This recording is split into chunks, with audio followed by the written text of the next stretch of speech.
Okay. Hello students. तर आता आपण नवीन पॉइंट चालू करणार आहोत आपल्या सी प्लस प्लस प्रोग्रामिंग या टॉपिक मधला, which is constructor. It is one of the main point in this topic. So आता आपण बघूया की कन्स्ट्रक्टर काय आहे.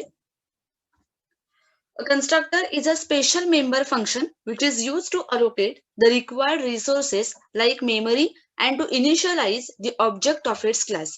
तर कन्स्ट्रक्टर काय आहे? एक मेंबर फंक्शन आहे, एक स्पेशल मेंबर फंक्शन आहे. जसं आता याआधी आपण बघितलं की जेव्हा क्लास आपण डिक्लेअर करतो तेव्हा त्याच्यामध्ये आपण मेंबर फंक्शन आणि डेटा मेंबर्स देतो. जर तुम्हाला आता आठवत नसेल की मेंबर फंक्शन आणि डेटा मेंबर्स काय आहेत, तर तुम्ही माझ्या अगोदरच्या जे काही व्हिडिओज आहेत क्लासेसचे, त्याच्यामध्ये तुम्ही जाऊन बघू शकता. वरती तुम्हाला आय बटन वरती लिंक आली असेल, त्याच्यावर क्लिक करून तुम्ही बघू शकता क्लासचा माझा व्हिडिओ. त्याच्यामध्ये मी सगळं एक्सप्लेन केलेलं आहे की what is actually data member and member functions. तर क्लास जेव्हा आपण डिक्लेअर करतो तेव्हा मेंबर फंक्शन्स आणि डेटा मेंबर्स ह्या दोन गोष्टी आपण लिहितो. Data members are nothing but the variables आणि मेंबर फंक्शन्स म्हणजे काय, की तो क्लास एक्झॅक्टली काय करू शकतो, त्याचं कॅरेक्टरिस्टिक्स काय आहे, त्याचे फंक्शन काय आहेत, तो काय काय करू शकतो, त्याचं बिहेवियर काय आहे, ह्याला फंक्शन असं म्हटलं जातं. मग मेंबर काय आहे, तर क्लासेसमध्ये आपण व्हेरिएबल्स आणि हे फंक्शन्स लिहितो. ह्या दोन गोष्टी त्या क्लासमध्ये लिहितो, म्हणून त्याला त्या क्लासचं मेंबर असं म्हटलं जातं. म्हणून व्हेरिएबल्सना डेटा मेंबर आणि फंक्शन्सना मेंबर फंक्शन असं नाव दिलं गेलेलं आहे. मग त्यापैकीच कन्स्ट्रक्टर हे काय आहे, एक स्पेशल मेंबर फंक्शन आहे की ज्याचं जे कशासाठी यूज केलं जातं, which is use to allocate the required resources. Resources म्हणजे काय, तर एखादं काम करण्यासाठी आपल्याला ज्या गोष्टींची गरज असते, which is called as resources. मग असे जे काही रिसोर्सेस आहेत ते प्रोव्हाइड करण्यासाठी किंवा अलोकेट करण्यासाठी या कन्स्ट्रक्टरची गरज असते. मग कन्स्ट्रक्टर कोणते रिसोर्सेस प्रोव्हाइड करतोय, तर लाईक मेमरी, जागा प्रोव्हाइड करतोय. And to initialize the object of its class. Initialize करणं म्हणजे काय, त्या कॉल करणं, एखादी गोष्ट कॉल करणं, ऍक्टिव्हेट करणं. ओके. तर कन्स्ट्रक्टर काय ऍक्टिव्हेट करतोय किंवा काय इनिशियलाइज करतोय, तर त्या क्लासचा, त्या प्रोग्राममध्ये जो क्लास यूज केलाय, त्या क्लासचा जो काही ऑब्जेक्ट आपण बनवलाय, तो ऑब्जेक्ट इनिशियलाइज करण्यासाठी किंवा कॉल करण्यासाठी ह्या कन्स्ट्रक्टरचा वापर केला जातो. So it is the basic use of this constructor. एक तर रिसोर्सेस अलोकेट करणं आणि त्या क्लासचा ऑब्जेक्ट इनिशियलाइज करणं, ही दोन कामं आहेत कन्स्ट्रक्टरची. Okay. It has same name as its class name. त्याचं जे काही आपण क्लासला नाव देऊ, for example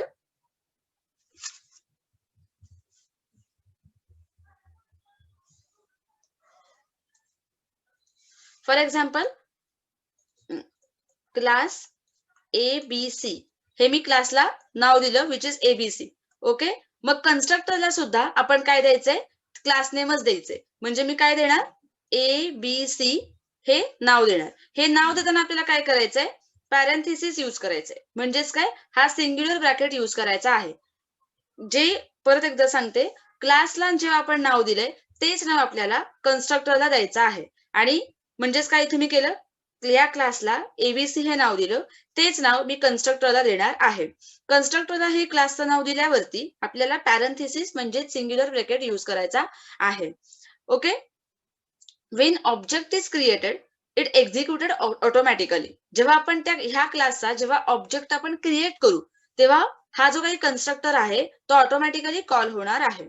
it has no return type, not even word. या कन्स्ट्रक्टरला कोणत्याही प्रकारचा रिटर्न टाईप नसतो आणि नॉट इव्हन व्हॉइड. ओके, म्हणजे व्हॉइड सुद्धा नाही. आता हे आपण बघितलं की कन्स्ट्रक्टर काय आहे. आता ह्या कन्स्ट्रक्टरचे आपण टाइप्स बघूया. तर या कन्स्ट्रक्टरला 3 टाइप्स आहेत, विच आर डिफॉल्ट, पॅरामीटराइज्ड आणि कॉपी कन्स्ट्रक्टर. ओके. आता डिफॉल्ट, पॅरामीटराइज्ड आणि कॉपी कन्स्ट्रक्टर म्हणजे काय ते आपण बघूया. तर फॉर एक्झाम्पल आपण एक घेऊया, म्हणजे तुम्हाला समजेल की हे जे काही प्रकार आहेत त्यांचं मिनिंग काय आहे. ओके. सो समजा तुम्ही एखाद्या दुकानात गेलाय आणि त्या दुकानात तुम्ही एक पेन मागितलाय. आणि युजर जो काही शॉपकीपर आहे, दुकानदार आहे, त्याने आहे असा पेन कुठलाही उचलून तुम्हाला दिलाय. सो ह्याच्यामध्ये तुम्ही काय केलंय, काही सांगितलं नाहीये त्या दुकानदाराला की मला कुठल्या ब्रँडचा पेन पाहिजे किंवा कुठल्या कलरचा पेन पाहिजे, असं काहीही तुम्ही सांगितलेलं नाहीये. तुम्ही जस्ट गेलाय आणि त्या दुकानदाराला सांगितलंय की मला एक पेन दे. ओके. आणि त्या दुकानदाराने तुम्हाला पेन दिलाय. हे झालं तुमचं डिफॉल्ट कन्स्ट्रक्टर. म्हणजे तुम्ही काहीही नाही केलंय, जस्ट कन्स्ट्रक्टर कॉल केलाय, which is called as default constructor. Okay. त्याच्यानंतर तुम्ही तेच एक्झाम्पल घेऊया आपण ह्या बाकीच्या दोनही प्रकारांसाठी. तुम्ही दुकानात गेलाय आणि दुकानदाराला सांगितलंय की मला सेलोचा ब्ल्यू वाला पेन द्या. म्हटल्यावर दुकानदारानं काय केलंय, सेलोचा ब्ल्यू वाला पेन, ब्ल्यू इंकचा पेन तुम्हाला दिलाय. म्हणजेच काय केलंय, तुम्ही काहीतरी पॅरामीटर्स दिलेत, तुम्ही काहीतरी क्रेडेन्शियल्स दिलेत की मला ब्ल्यू वाला पेन पाहिजे आणि म्हणजे एक कलर आणि ब्रँड ह्या दोन गोष्टी सांगितल्यात, काहीतरी क्रेडेन्शियल्स दिलेत, काहीतरी पॅरामीटर्स दिलेत की मला ह्या दोन गोष्टी पाहिजेत आणि त्या दोन गोष्टी असलेलाच पेन मला पाहिजे. म्हणजेच काय, ह्याला पॅरामीटराइज्ड कन्स्ट्रक्टर असं म्हटलं जातं. म्हणजे काय, तुम्ही त्या कंपायलरला सांगितलंय माझे हे दोन पॅरामीटर्स आहेत आणि त्यानुसार कंपायलरनं ते कंपाईल केले. So this is parameterized constructor. आणि थर्ड आहे कॉपी कन्स्ट्रक्टर. म्हणजे काय, तेच एक्झाम्पल घेऊया आपण. तुम्ही दुकानदाराकडे गेलाय एक पेन घेऊन आणि दुकानदाराला सांगितलंय ह्याच्यासारखा पेन मला पाहिजे आणि दुकानदाराने तुम्ही दिलेल्या पेनासारखाच अजून एक पेन तुम्हाला दिलाय, which is called as copy constructor. म्हणजेच काय, कॉपी कन्स्ट्रक्टर काय करते, जो ऑब्जेक्ट आपण त्या प्रोग्राम मध्ये वापरलाय, जो ऑब्जेक्ट आपण त्या प्रोग्राम मध्ये वापरलाय त्याच्यासारखाच ऑब्जेक्ट तयार करणं, which is called as copy constructor. So these are the three types of constructors which are default, parameterized आणि copy constructor. तर वन बाय वन आपण हे जे काही प्रकार आहेत ते बघूया. तर पहिला प्रकार आहे आपला which is default constructor. Default constructor म्हणजे काय, आपण काहीही कुठलाही कन्स्ट्रक्टरचा टाईप जर डिफाईन नाही केला, नाही सांगितला, तर कंपायलर काय करेल, ते सॉफ्टवेअर काय करेल, एक डिफॉल्ट कन्स्ट्रक्टर म्हणजे बाय डिफॉल्ट जो काही कन्स्ट्रक्टर आहे, जसं मी एक्झाम्पल मध्ये सांगितलं की तुम्ही कोणताही ब्रँड किंवा कोणताही कलर जर सांगितलं नाही ते दुकानदाराला, तर दुकानदार काय करेल, कोणताही एक रॅन्डम पेन तुम्हाला देईल. तसंच डिफॉल्ट कन्स्ट्रक्टरचं आहे, कोणताही जर तुम्ही कन्स्ट्रक्टरचा टाईप डिफाईन नाही केला तर सिस्टम काय करेल किंवा तो कंपायलर काय करेल, डिफॉल्ट कन्स्ट्रक्टर असाइन करेल. Okay. It doesn't take arguments. म्हणजेच काय, तो कोणत्याही प्रकारचे आर्ग्युमेंट्स किंवा पॅरामीटर्स घेत नाही, व्हेरिएबल्स घेत नाही. ओके. त्याचा सिंटॅक्स आहे कन्स्ट्रक्टर नेम,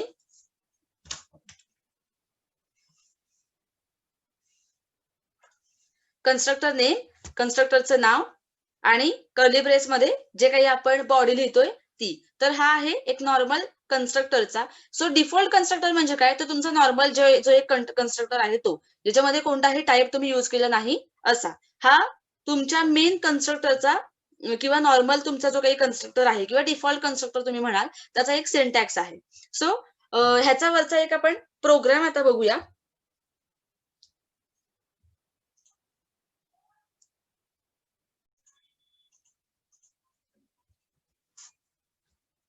ओके.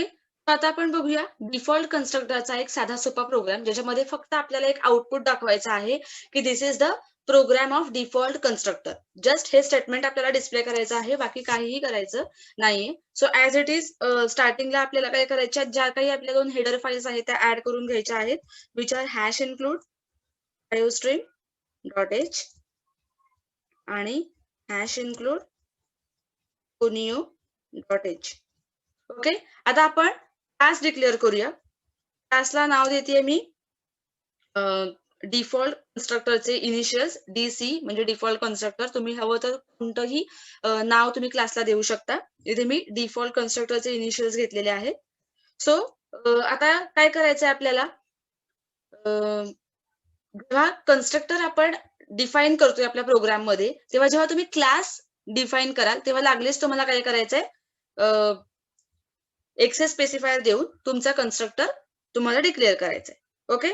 तर मी इथे एक्सेस स्पेसिफायर वापरते पब्लिक आणि सिंटॅक्स काय आहे कन्स्ट्रक्टरचा, की जे नाव तुम्ही तुमच्या क्लासला दिलेलं आहे तेच नाव तुम्हाला काय करायचंय, तुमच्या कन्स्ट्रक्टरला द्यायचं आहे. म्हणजेच क्लास नेम काय आहे, DC. So DC is your constructor name आणि पॅरेंथेसिस म्हणजेच सिंग्युलर ब्रॅकेट देऊया आणि त्याच्यामध्ये आपल्याला त्याची बॉडी लिहायची आहे.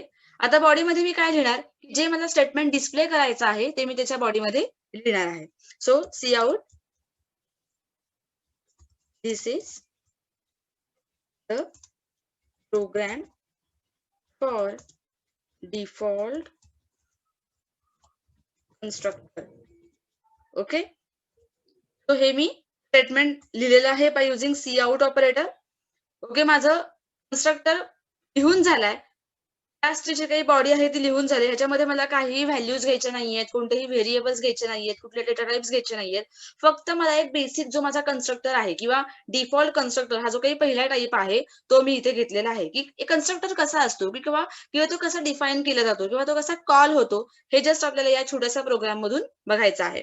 सो माझी क्लासचा जो काही बॉडी आहे ती लिहून झालीये. सो क्लास क्लोज करूया by using this closing curly brace, आणि क्लास क्लोज करताना तुम्हाला शेवटला कर्ली ब्रेस दिल्यानंतर सेमीकोलन द्यायचा आहे. ओके, आता मेन फंक्शन लिहूया. void main, then clear screen. Okay, आता काय करायचंय, ऑब्जेक्ट क्रिएट करायचा आहे क्लास डीसी चा. सो ऑब्जेक्ट कसा क्रिएट करतो, class name space object name आणि सेमीकोलन. ओके, तो जेव्हा हा ऑब्जेक्ट तुम्ही क्रिएट केलाय तेव्हा काय होतं, ऑटोमॅटिकली जो तुमचा डीसी कन्स्ट्रक्टर आहे तो कॉल होतो. पुन्हा एकदा सांगते, DC object DC space object OBJ हे जे तुम्ही क्रिएट केलंय, म्हणजेच काय केलंय तुम्ही, क्लास डीसी चा ऑब्जेक्ट तयार केलेला आहे. मग जेव्हा तुम्ही ऑब्जेक्ट क्रिएट करता तेव्हा काय होतंय, जो जो तुमचा कन्स्ट्रक्टर आहे, जो तुमचा हा कन्स्ट्रक्टर आहे तो कॉल होतोय. ओके, सो आता माझं ऑब्जेक्ट क्रिएट करून झालंय, सगळं झालेलं आहे. म्हणजे माझा जो काही डीसी कन्स्ट्रक्टर आहे तो कॉल होतो. कन्स्ट्रक्टर कॉल होतो म्हणजे काय, त्याच्या बॉडीमध्ये आपण जे लिहिलंय ते तुम्हाला त्या काळ्या स्क्रीनवरती कन्सोलवरती डिस्प्ले होतंय. Okay, so gate ch function लिहूया. माझा प्रोग्राम टाइप करून झालाय.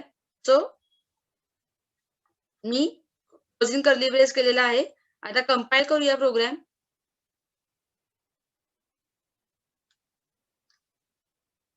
ओके, मी चुकून इन्क्लूडची स्पेलिंग चुकीची लिहिलेली आहे, त्यामुळे 3 एरर्स आलेत माझे. पुन्हा एकदा कंपाईल करूया. 0 एरर्स.